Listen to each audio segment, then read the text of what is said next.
역사 속으로 사라진 수많은 제국들, 왕과 장군들의 이름은 잊혔지만 유독 하나의 정신은 2500년이 넘는 시간 동안 불꽃처럼 타오르고 있습니다.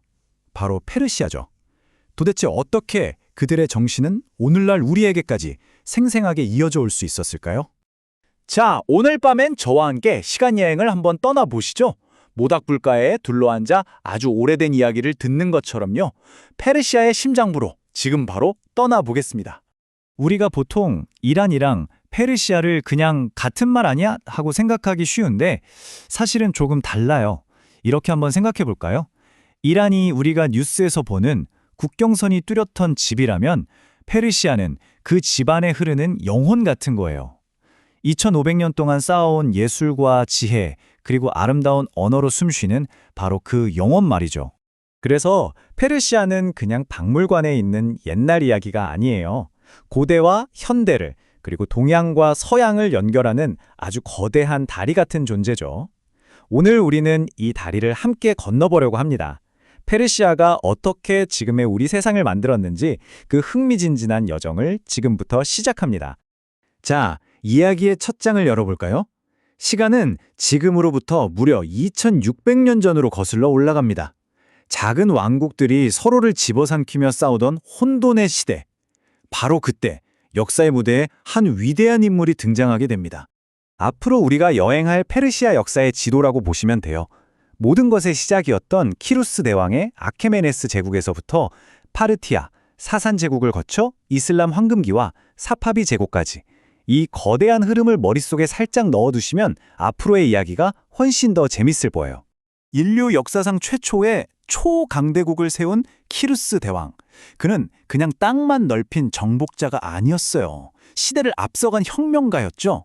그는 알았던 겁니다. 제국의 진짜 힘은 칼이나 군대가 아니라 그 안에 사는 사람들이 얼마나 행복하고 자유로운지에 달려있다는 걸요. 여기 보이는 이 작은 점토 원통이 바로 키루스 실린더인데요. 이게 왜 중요하냐면 세계 최초의 인권선언문으로 불리기 때문이에요. 내용을 좀 보세요. 종교는 마음대로 믿게 해주고 노예는 풀어주고 심지어 바빌론에 포로로 잡혀있던 유대인들까지 고향으로 돌려보냈어요. 아니 이게 지금으로부터 2500년 전 일이라니 정말 놀랍지 않나요? 페르시아의 혁신은 이게 끝이 아니었습니다. 이 어마어마하게 넓은 제국을 하나로 묶기 위해서 왕의 길이라는 고속도로를 쫙 깔았고요. 이걸 따라서 세계 최초의 우편 시스템을 만들었어요. 눈이 오나 비가 오나 더위가 오나 밤의 어둠도 이 전령들의 신속한 질주를 막을 수 없다. 바로 이 유명한 문구가 페르시아인들이 연결과 소통을 얼마나 중요하게 생각했는지 보여주는 거죠. 하지만 모든 위대한 이야기엔 극적인 전환점이 있기 마련이죠. 페르시아에게 그 순간은 서쪽에서 불어왔습니다. 바로 마케도니아의 젊은 왕 알렉산더 대왕의 등장이었죠. 알렉산더의 거대한 야망 앞에 페르시아는 무너졌습니다. 치열한 전투 끝에 당시 세계에서 가장 화려하고 웅장했던 도시 페르세폴리스는 거대한 불길에 휩싸여 잿더미가 되었죠. 많은 사람들은 페르시아의 영혼도 그 불길과 함께 영원히 사라졌다고 생각했습니다. 그런데 여기서 정말 이상한 아주 기이한 일이 벌어집니다. 알렉산더가 페르시아를 정복한 게 아니라 오히려 페르시아 문화가 알렉산더를 사로잡아 버린 거예요. 그는 페르시아의 화려한 옷을 입고 페르시아의 공주와 결혼하고 심지어 자기 부하들에게도 페르시아 여자들과 결혼하라고 독려했죠.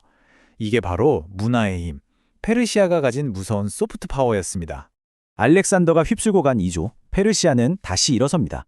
하지만 이번엔 칼이 아니라 펜으로, 전쟁터가 아닌 도서관에서 세상을 이끌기 시작했죠. 사산 제국과 이슬람 황금기를 거치면서 페르시아가 인류의 지성에 얼마나 엄청난 선물을 남겼는지 한번 살펴보겠습니다. 특히 사산 제국 시대에 꽃피었던 조라스터교는 아주 단순하면서도 강력한 철학을 우리에게 남겼습니다. 바로 좋은 생각, 좋은 말, 좋은 행동, 이 세 가지예요. 수천 년이 지난 지금 들어도 마음에 깊은 울림을 주지 않나요? 바로 이 철학이 페르시아 문화의 단단한 뿌리가 되어줍니다. 여러분, 혹시 학창시절에 대수학 때문에 머리 싸맸던 기억 다들 한 번쯤 있으시죠? 바로 그 대수학의 아버지가 페르시아의 수학자 알콰리즘입니다.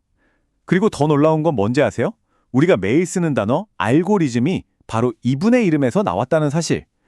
고대의 지식이 현대 기술의 심장과 이렇게 직접 연결된다니 정말 소름 돋지 않나요? 페르시아의 기여는 정말 끝이 없어요. 의사 아베세나가 쓴 의학 정경은 무려 500년 동안 유럽 의학계의 교과서였고요. 초기 형태의 병원을 세우고 그리스와 인도의 고대 지식이 사라지지 않도록 번역하고 발전시켰죠. 유럽이 흔히 말하는 암흑시대를 헤맬 때 인류 지식의 등불을 환하게 밝히고 있었던 곳이 바로 페르시아였습니다. 그리고 페르시아의 정신을 이해하려면 시를 빼놓을 수가 없어요. 이란 사람들에게 시는 그냥 글이 아니라 영혼의 양식, 매일 먹는 빵과도 같아요. 사랑과 지혜를 노래한 시인 루미, 인생의 고민이 있을 때마다 펼쳐보는 하페지의 시집까지. 페르시아는 시인들의 말이 밤하늘의 별처럼 빛나는 그런 곳입니다. 자, 이제 이야기는 현대로 넘어옵니다. 수많은 침략과 혁명의 소용돌이 속에서도 페르시아의 문화적 정체성은 어떻게 오늘날까지 이렇게 끈질기게 살아남았을까요? 그 불멸의 정신, 그 비밀을 한번 파헤쳐 보겠습니다. 이란에 가면 타로프라는 아주 독특한 문화를 경험하게 되는데요. 이건 그냥 예의 바른 것과는 차원이 다른 예술적인 공손함이라고 할 수 있어요. 예를 들어 가게 주인이 물건값을 받으면서 아유 이건 선물입니다 하고 돈을 사양하고 손님은 아닙니다 받으셔야죠 하면서 한 3번쯤은 실랑이를 벌이는 식이죠. 상대를 존중하고 공동체의 조화를 최우선으로 생각하는 페르시아 정신이 녹아있는 사회적인 춤 같은 거예요. 20세기의 이란은 정말 격동의 시기를 보냈습니다. 하지만 그 수많은 시련의 폭풍 속에서도 이란 사람들의 문화적 자부심만큼은 꺾이지 않았어요. 왜냐하면 페르시아라는 아주 깊고 튼튼한 뿌리가 있었기 때문이죠. 깊은 뿌리를 가진 나무는 거센 바람에도 결코 쓰러지지 않는 법이니까요. 바로 이겁니다. 이게 핵심이에요. 제국은 무너지고 권력은 주인을 바꾸지만 문화는 사람들의 마음속에 씨앗처럼 남아서 영원히 살아 숨쉽니다. 페르시아의 장대한 역사가 우리에게 주는 가장 위대한 교훈은 눈에 보이지 않는 문화의 힘이 그 어떤 칼이나 권력보다 강하다는 사실일 겁니다. 인권이라는 개량을 선물하고 과학의 등불을 밝히고 아름다운 시로 세상을 위로했던 페르시아처럼 오늘을 살아가는 우리는 과연 먼 미래에 어떤 불멸의 아이디어를 남길 수 있을까요? 한 번쯤 생각해보게 되는 질문인 것 같습니다.